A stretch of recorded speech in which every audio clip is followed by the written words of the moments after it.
Sup nerds, I'm Tom. I'm Wes. And I'm Aaron. We did a Kickstarter preview video a couple months back for Papillon when it was on Kickstarter, but now it's out, so let's talk about it again.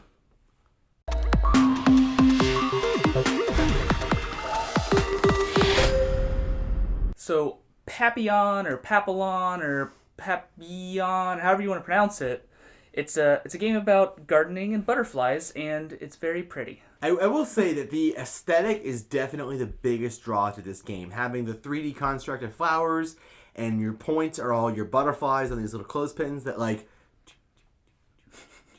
go on a... There's not even a butterfly on that clothespin. But having all of that going on is the biggest table presence that's going to make people walk over and be like, what are you guys playing? This is so pretty. Mm-hmm.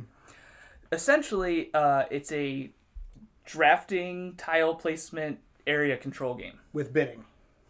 Yes. And butterflies. At the beginning of the round, you're gonna bid how many worms you'd like to spend to go first. Whoever spends the most is going to go first. Whoever spends the least goes last. Whoever goes first gets to pick from all these tiles that are out here, and you take one row or column, take all those tiles, and you're going to place them in your garden. Now, while tile placement is the main mechanic, those other aspects do have a significant impact on the game because, that bidding for turn order, that weight is pretty important because not only are you like, oh, I want to get the exact one tile that I want, which could happen because as the game goes on, these tile placements could get really restrictive. You could be like, oh wait, I need something with a blue here and a purple here to put I need exactly that tile to put you keep finding the reverse one. Yeah, like, no. that happens. But when you do times. find that tile, it can be so it's satisfying. worth it's worth 5 worms. Just up 5 worms immediately. I'm doing it, Yeah. and worms are points left over at the end of the game if you don't spend them. So it is a pretty. It's a quick part of the game, but it's surprisingly significant. And then when you do move on to the tile laying portion of the game, I feel like it's a pretty straightforward tile laying. You're trying to make clumps of, contiguous clumps of colors. Like, this is my red cluster, and this is my blue cluster. And it can get a little interesting. Like, you close in the fields, you want to score the butterflies in them. And then when you close in certain parts, you can have your butterfly flap over and join the plant. So every time you close a flower patch, you will get to assign a butterfly. And there's a little bit of a, not counterintuitive, but 2 different modes of play because you could close a bunch of small flower patches and put out a bunch of butterflies to this area control-y smash-up type mechanic of whoever has the most butterflies at this flower gets 9 points, second most gets 5 points and whatnot, right? But you could close a bunch of small ones to do that. Or you also score your 2 biggest flower patches at the end of the game. So you're also incentivized to make one really big one. Mm-hmm. So you kind of, you want to do both, but pick the strategy that's best for you. You know how games work. And that is definitely something you want to make sure you explain to people when you're teaching this game, that only your 2 biggest flower patches score. Because once you close off 2 flower patches that have 8 flower pieces in them, don't go for any more big patches because you're probably not going to make anything bigger than that. Mm-hmm. You're going to want to go for a bunch of little teeny ones. Mm-hmm. I had that issue when we were playing the prototype where I was like, look at all of my giant patches of flowers. And Tom's like, yeah, only 2 of those score. Yeah, but you also don't want to do just a bunch of small ones because you only have a limited amount of butterflies. Mm-hmm. And once you've made so many small ones, you're like, okay, well now I'm going to make a small one, but all my butterflies are out there. So now you just have the option to move one so you can kind of... So there is something to be had for making a small one. But if your goal is to get them out there, it's going to happen. All of your butterflies will be out there at the end of the game as long as you aren't just making one giant... that would get you a lot of points. But if you're just making one giant flower bed... But again, only if you close it. Yeah. If you keep trying to make it bigger and bigger and bigger and you have all these ends that you need to cap off, you could screw yourself that way too. And there's a significant amount of points in the flowers as well. So you definitely...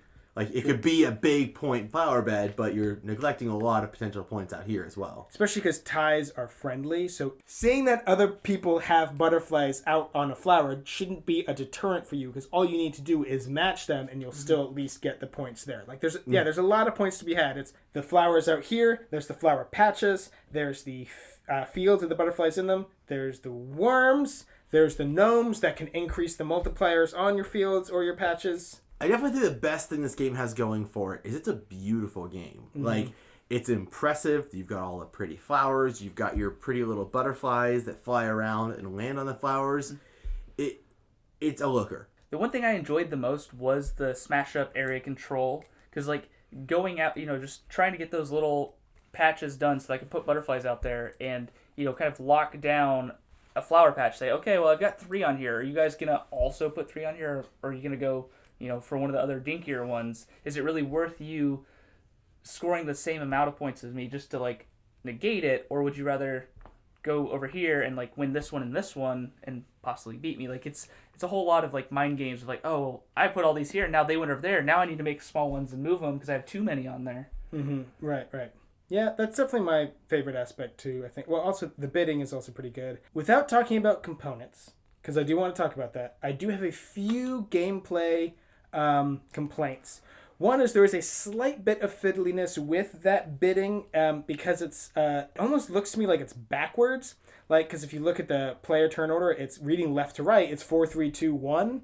And I get that because that way the bid track is you're reading it ascending when you go left to right. And that way, when whoever pays the most is on the right. And all you do is grab those meeples and slide it over to the right.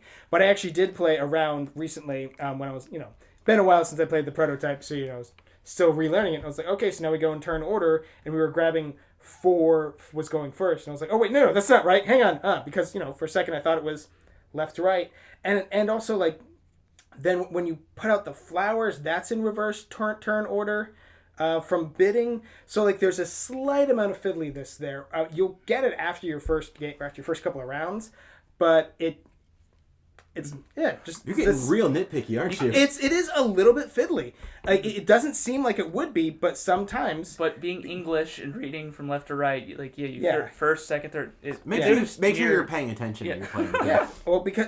Because you bid and then you slide over and then you do turn order and then you do reverse turn order. So it does matter because after everybody plays out their butterflies. After everybody puts out their tiles, and then they go to play out their butterflies, you have to pause and go, wait, hang on. So you're going to go put out your... Okay, so then I'm going to go, and you don't go in clockwise. Like, it causes a slight amount of fiddliness. Mm-hmm. Again, he's right. That is a very nitpicky complaint. My slightly bigger complaint with the gameplay is that tile placement is the big core mechanic. It's 60% of the game, or 51% or whatever. It's the majority of it, which is fine for most players, but... Tile placement is just not really my jam. It's probably never... It's one of my least favorite mechanics. I like all the other mechanics and like the way they work, but because tile placement is the main part of it, it's, not going to be my jam. It's always going to be... Like, I'll play it. I enjoyed it, but kind of like Ishtar. Like, I liked that game. Thought it was cool. I liked all the other things that were in it and stuff. But the luck of what tiles come out, especially if you're trying to get a certain tile. You're like, I think it's more subjective for Tom in that if tile laying is a big mechanic in the game, he just gets bored. Yeah, like no, it's right. not a negative on the game at all. Tom is just saying that mechanic is not his favorite. Yeah, I'm not saying that. He's going to spend 5 minutes talking about it. It's not because of the randomness of the tiles, or whatever. Go fuck fish. Fuck fish. Fuck yourself, Wes. I'm just saying, when Tom doesn't like a nitpicky thing, he's like, we gotta go on a long discussion about why tiling's not my favorite. It's fine for you, but this is why it's just not my favorite. I feel like the layout of the tiles does make it a little tough. Like, I enjoy tile laying games, and there are some points where I'm like, I need a certain thing, and it might not come out. Like, it did come out already, and you already bought it like a while ago. So, like, I've built myself into a corner that I can't ever fix. There's other tile games where there's always options. Like Carcassonne, I don't feel like I was ever that like, oh, I can't finish this building. Like, it felt a little more like this. You can't match up the wrong color flowers to the wrong color. Right.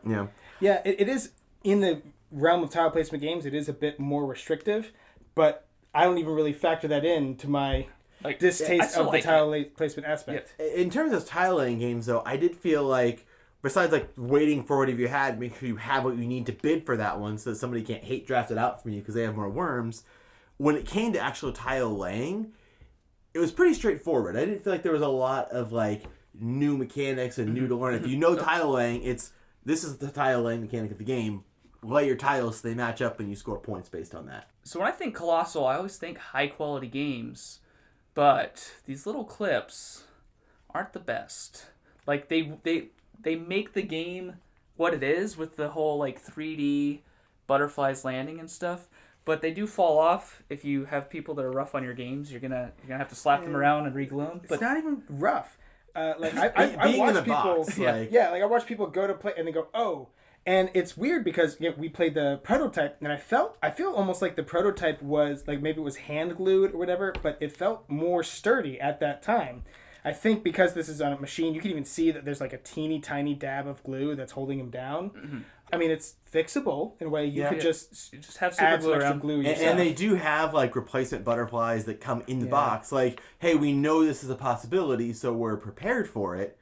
And honestly, I don't. Besides like a little bit better quality control than the glue, I was trying to figure out how I would fix it necessarily, because like the cardboard construct of the flowers are gonna wear down after a little while of clipping clothespins constantly to them.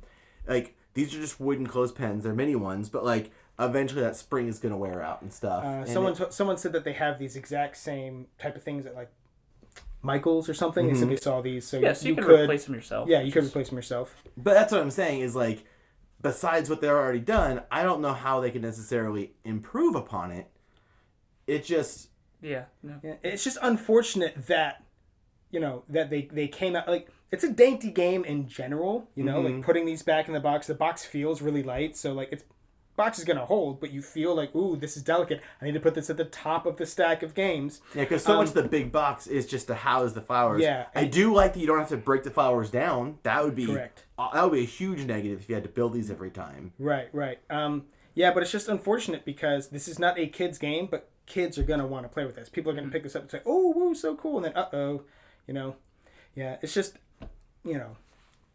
wish they had been better, but it is what it is. Yeah, you can't really. Obviously, Papillon is a beautiful game, though, and if you like tiling, bidding games, if you like flowers and butterflies, this is I feel like this is a game that you want to like play with afternoon tea, and just like it can get a little cutthroat, but the overall feel of the game, I feel like, is kind of a relaxed, just enjoying the beautiful spring morning.